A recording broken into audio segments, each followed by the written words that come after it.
और 2022 में योगी आदित्यनाथ रूपी अहंकारी सरकार को नेस्तनाबूद करने का काम करेगा।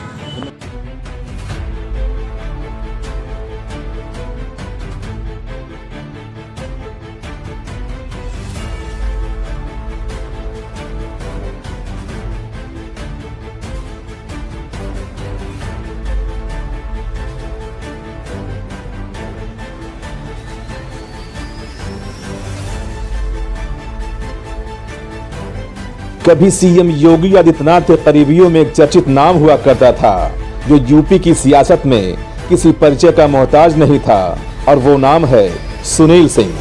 लेकिन वक्त ने समय का पहिया ऐसे घुमाया कि योगी सरकार में ही सुनील सिंह को जेल की हवा तक खानी पड़ी, और जब सुनील सिंह जेल से बाहर आए तो सीएम योगी आदित्यनाथ के खिलाफ विद्रोह कर बैठे। इधर विपक्ष में बैठे समाजवादी पार्टी के मुखिया और यूपी के पूर्व सीएम अखिलेश यादव ने बगैर मौका गवाए राजनीति को समझते हुए तुरुप का इक्का चल दिया और सुनील सिंह को समाजवादी पार्टी में लाकर 2022 के लिए यूपी की सियासत में युवाओं को एक ताकतवर ढाल के रूप में लाकर खड़ा कर दिया।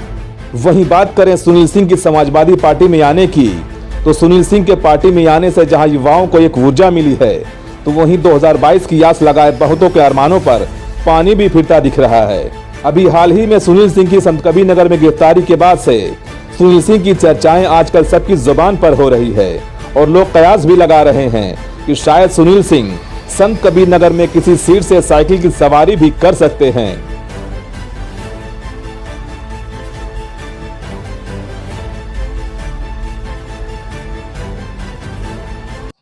जिस तरह से भारत सरकार और भारतीय जनता पार्टी के लोग अपने मित्रों को खुश करने के लिए 3 किसान विरोधी कानून लेकर के आए हैं, उस किसानों के समर्थन में समाजवादी पार्टी के लोग पिछले कई दिनों से जिस तरह से खुले आसमान के नीचे दिल्ली के बॉर्डर पर किसान बैठ करके अपने हक की लड़ाई लड़ रहा है, उत्तर प्रदेश में समाजवादी पार्टी के सभी सिपाही किसानों के समर्थन में उनके हक और हकूक़ की लड़ाई लड़ रहे हैं।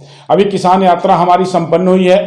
कल हम किसान दिवस के रूप में मनाएंगे और 25 तारीख को प्रत्येक ग्राम सभा में समाजवादी सिपाही जाएगा और किसानों के बीच में उनको विश्वास दिलाएगा कि आपके हक और हकूक़ की लड़ाई लड़ेंगे हम, और किसी भी कीमत पे, किसी भी स्तर पे हम आपके साथ अन्याय नहीं होने देंगे। और यह लड़ाई हमारी तब तक चलेगी, समाजवादी सिपाही तब तक लड़ेगा जब तक भारत की सरकार और भारतीय जनता पार्टी इस काले कानून को वापस नहीं करती है। इसलिए 25 तारीख को उत्तर प्रदेश के प्रत्येक ग्राम सभा में समाजवादी सिपाही जाएगा और किसानों के साथ उनको विश्वास दिलाएगा और किसानों के साथ खड़ा होकर के उनकी लड़ाई की अगुवाई करेगा, और उनके लड़ाई में आदरणीय राष्ट्रीय अध्यक्ष श्री अखिलेश यादव जी के संदेश को किसानों तक पहुंचाने का काम करेगा।